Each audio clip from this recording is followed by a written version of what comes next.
Great, well, hi. Oh my god, I'm so excited to have you here on the channel. So excited. One of the reasons I'm so excited to have you here, other than obviously like it's you and that's exciting, and also, oh my god. I know, he the jumps cat. on my shoulders. I do a series where I like react to actually good queer thirst traps on TikTok, and yours was one that got submitted and I reacted to it. I kept getting told that I was in a TikTok compilation video and I was so scared. I was like, I was like, I'm being made fun of. I found out it was gay thirst traps that are good. I was like, I'm honored, thank you. The comment section was just filled with people being like, you have to get her on Lesbian versus Baby Gay. And so then that's when I messaged you. Initially, I'm so sorry. you had me on a roller coaster. You were like, you messaged me back on Instagram. So bad. You gave me your number. I was like, oh my god, they gave me their number. And then I texted you, nothing. Sometimes I forget to like save a new number when I add it because it's like the ADHD thing. I'm like, oh, it takes too long. I do feel a little bit hurt. I wasn't saved as a contact, but I will process that on my own time. It sometimes takes like a year for me to save a number, so you're saved now after 4 months, so early. Oh my god, okay, like 1 quarter. That's okay. I got Q1. I got saved Q1. Hi everybody. Welcome back to another episode of Lesbian versus Baby Gay. Like, that's been the series title basically since I came out. It doesn't make sense anymore. There's no baby gay. There's no baby gay in the room. I feel like I could identify as a baby gay, you know? Really? I'm 23, I came out at 19 years old, so it's like been a bit, but for some reason I still resonate with baby gay. Oh, how the turntables have turned. Okay, then I'll be the lesbian. I'll be the older, wiser gay. Welcome, Jessie Page. Thank you for being here. Can you tell me a bit about that? When I came out online, that was also when everyone else except for my like queer YouTube friends, that's like when they found out, so it was a lot. And you came out as... I came out as bisexual, which I feel like it changed. We've been there. We've been there. We've been there. I'm sure you know a lot about compet. You've heard about that. Oh, my dear, yes.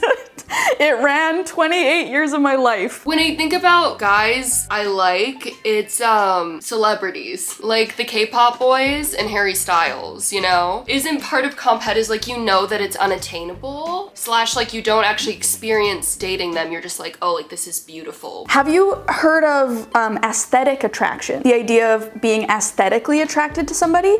This changed my life, Jessie, because literally Harry Styles was like one of the people for me that I was like, well, I can't be gay because I'm attracted to Harry Styles. And then I heard the term aesthetic attraction. It's literally looking at something and finding it aesthetically pleasing and being like, oh, I'm getting pleasure or joy from looking at this thing. And it's not sexual, it's not romantic, it's just pleasing. I think because a lot of those guys that I do like I feel like a lot of them are musicians or artists, so in my head I'm like, is it that I just really respect their work and they seem attractive just because of that? You know what I mean? Yeah, it's almost like it's an appreciation. I thought I was asexual for a while. I still kind of identify as demisexual. I feel like I like can't feel that type of attraction towards someone unless I like really get close to them.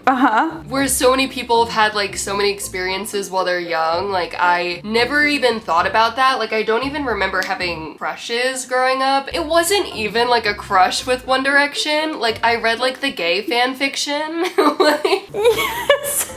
I read like the fan fictions, like not like the like POV, Harry like takes you on a date. It was like like them being gay with each other. Yeah. You still ID as demisexual now, you said. Do you feel like that has added a complication in like figuring out your sexuality? I haven't had a lot of experiences, so in my head I feel like I can use that as a, well, I don't have that many experiences with this gender or that gender or this gender identity or whatever, and I'm like, maybe it's just that I haven't experienced this enough, when I feel like you can know your sexuality before having sex, you know? I get questions generally a lot from people trying to figure out their sexuality without having had those experiences. I'm not asexual. What's the opposite? Allo. Like allo yoga?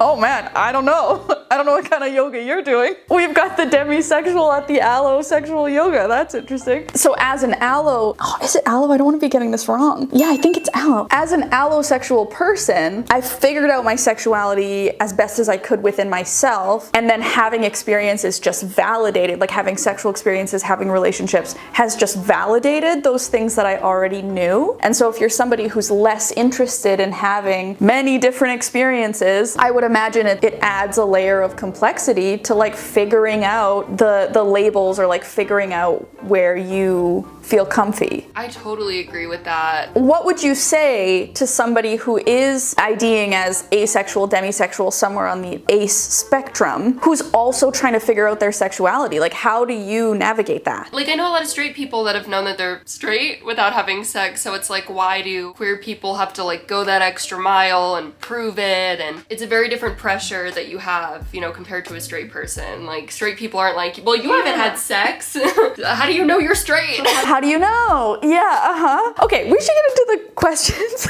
Before we jump into the questions, I just want to take a second to thank the sponsor of this video, BetterHelp. BetterHelp offers customized online therapy over video, the phone, or even live chat. So if you don't want to see anybody over video, you don't have to. There's a huge range of expertise spread across BetterHelp's over 20,000 therapists that can give you access to help that maybe isn't available in your area. You just fill out a questionnaire, and then BetterHelp assesses your personal needs and matches you with a therapist in under 48 hours. And after that, you schedule secure video or phone sessions with your therapist.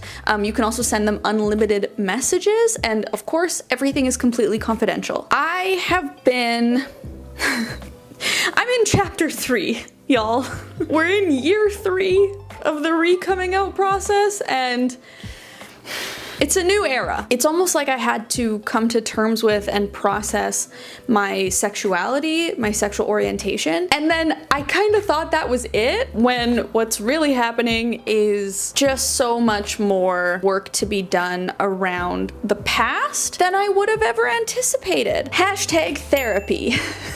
I have gone to therapy for years, and it's just never not helpful.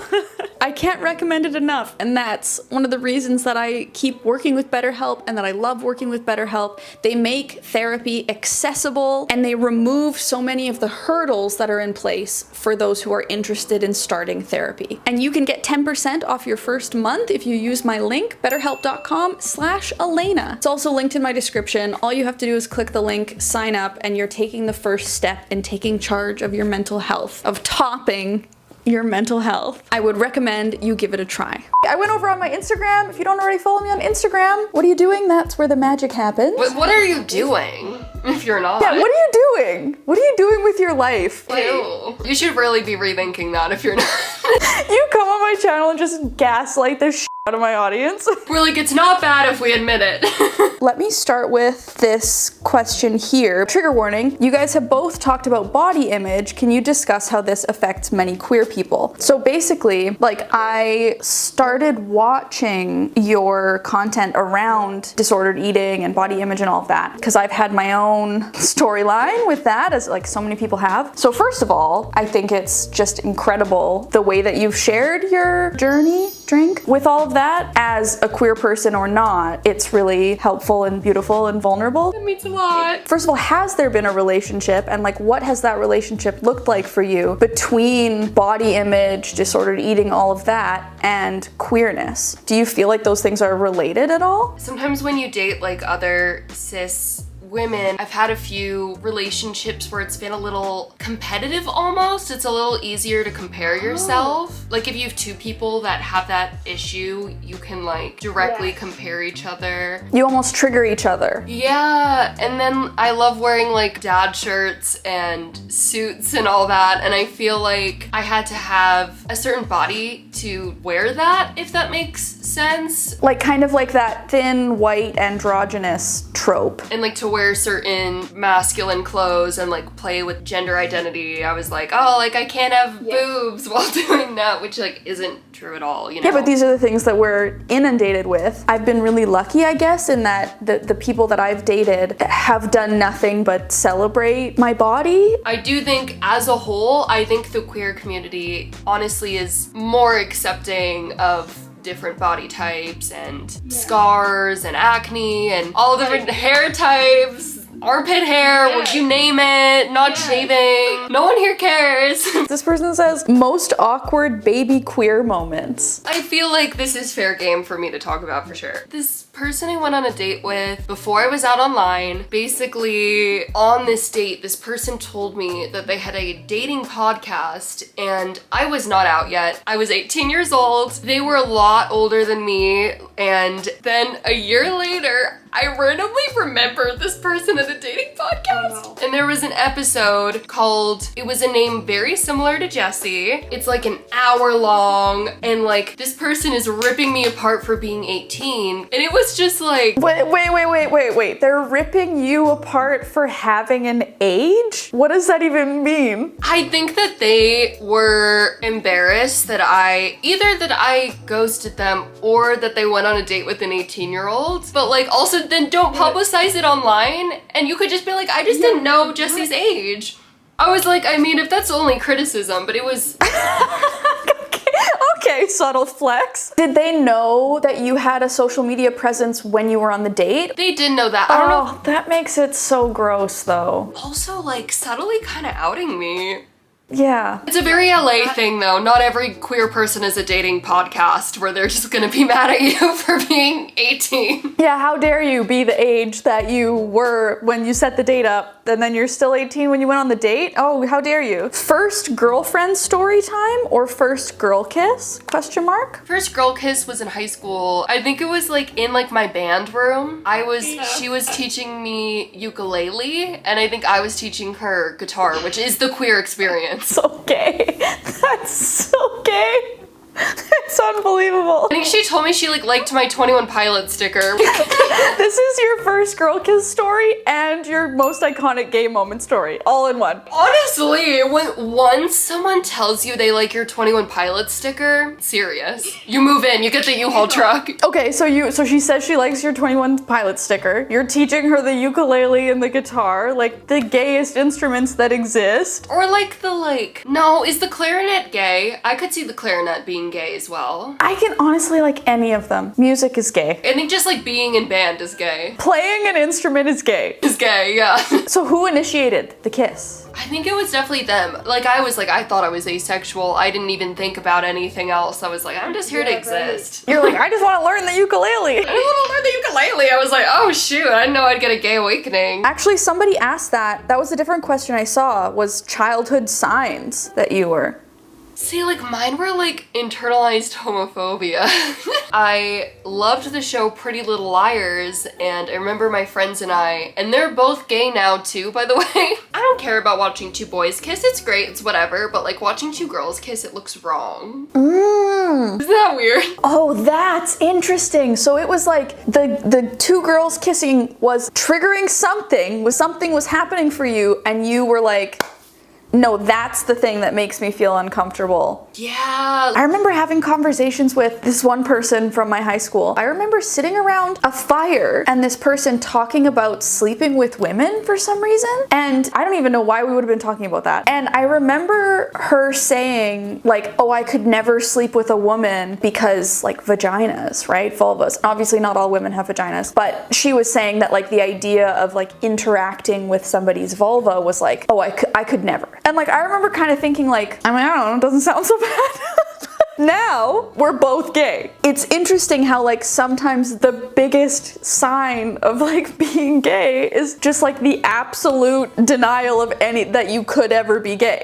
Do you ever see the memes about the Are You Gay quiz? I'm I wish I did that when I was young. Same. It didn't even cross my mind. It was not, which is so bizarre because I was completely in love with my best friend. We were dating. We just we didn't know. Best friends to lovers arc. Oh my god. I just thought this is how best friends are. I thought all girls felt that way. I feel I felt that way too, especially there was one girl and she was my best friend. We were just menaces. But she was super boy crazy and I just didn't care. Through high school, you had no interest, didn't really care. Then you come out, you're kind of exploring this idea of comp het, you're dating queer people, you're dating men. Where do you sit now? It's so hard. I feel I definitely prefer dating queer people. I have thought about the idea of, is it maybe that I just need to like, but maybe this is also comp het. The start of that sentence, it was like comp het, comp het, comp het, comp het. Maybe I would just prefer dating a guy that's also bisexual, but I feel like that's also kind of a comp het thing. Like, all right, let's narrow it down a little bit more. These 3 celebrities, or maybe bisexual men. It sounds, and I'm not trying to tell you who you are or how you should identify, but I think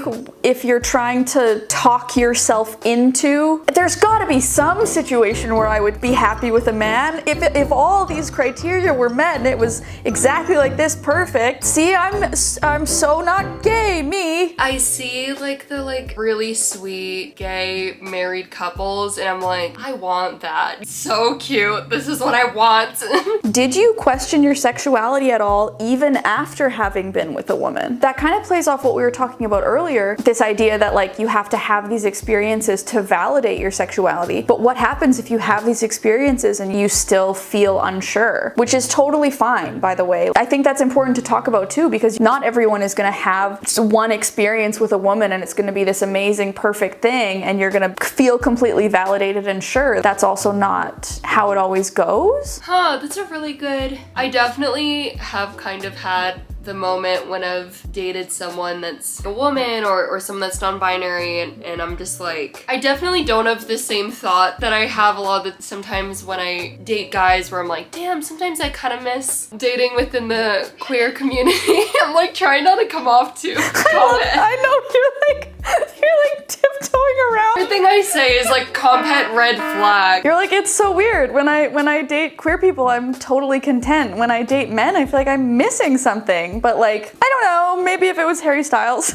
I know, I'm like, maybe he would just be the exception. So I'm like holding on to this label. Which is fine. Like whatever label you feel comfy in, right? Like, do any of us ever know anything for sure? You know, like there's a beauty in that. And then there's also, I understand, a lot of fear because uncertainty can be uncomfortable. I think if you take the focus off of, I'm gonna have this experience with a woman and then I'm gonna know whether or not I'm gay. If you take the focus off of that and rather put it on enjoying the experience that you're having and like being present for that experience, whether you have a great time or not, it doesn't need to like define something huge about you. It can just mean that you enjoyed that experience or you didn't. I totally agree. It's important to remember it's such a beautiful part of yourself and it doesn't have to be this scary, stressful thing that you need to get right. Yes, exactly. Yes. That's like, yes, say it louder for the people in the back. I think that's the crux of it. That's the root, is like this idea that we have to get it right. And like you can sit here and look at me. I did not get it right. It took me a long time to get it right. And like, it doesn't mean anything. It doesn't mean anything that I didn't quite get it right at first. Are you present? Are you learning about yourself? Are you exploring? Are you enjoying? Like those are, I think, the more important questions. I feel like a lot of that fear and like the need to be like, okay, like this is my label, this is how I am. Like a lot of times it has to do more with other people than yourself. Yes. Because no one knows what's going on in your brain and you don't owe anyone, you know, like this exact label that isn't going to change the second you come out. Yes. It's not about getting it right. You don't owe anyone anything. You don't need to feel any guilt. Every other month you're like, oh my god, I might be this, I might be this. Like, that's fine. You know how you feel and you know that it's okay. Even people that are like, you know what, I know I'm part of this community. I feel like I know so many people that still have imposter syndrome or there's always questioning. No, I love what you just said about like, there's all this questioning, there's all this uncertainty, knowing that you're a part of the community. Sometimes you can ask yourself like, is that enough? Feeling that pull and being like, I'm a part of this community. I don't know in what way. Maybe I don't know the specifics or I can't give you my romantic, sexual, aesthetic, platonic, all these attractions, my gender identity, my this, my that, and my allosexual and my asexual. Like there's a lot of words and like pieces to try and fit together, sure. To me, even starting with, I feel a pull toward this community. These are my people in some way. That's enough. I've posted a lot of like bi right sort of stuff because some months I'm like, I think I'm bisexual, but like behind the scenes, sometimes I question it, but overall, like I have that, okay, I definitely know I'm a part of the community and this is my community and something I'm passionate about. So like, to me, like that's my identity over anything. I feel proud that I'm a part of the community. Before we like started recording, I asked you like, so how do you prefer to ID? Like, what's your kind of comfiest label? And you said queer. And like, it's all encompassing. And I think that word, it can be there as a reminder that you don't have to have it all figured out. And like one day you can say, oh, hey, maybe comp het's like playing into my life. I think I might be a big old lesbian. And then the next month you're like, you know what? That dude's looking real fine. And maybe you feel bi, you feel pan, you feel whatever. You're all welcome here. It's all valid. There is like such important history behind each of those communities.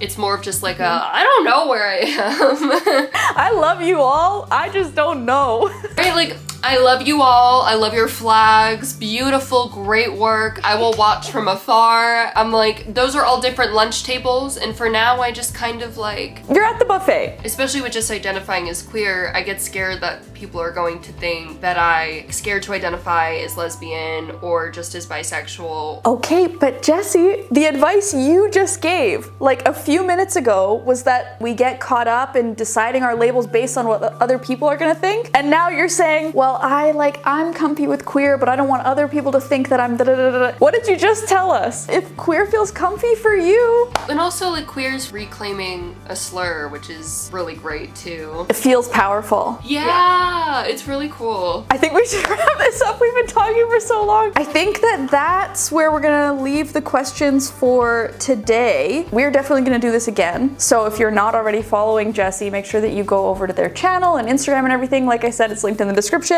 Also, like I said, if you're not, then something is wrong with you. But we love you.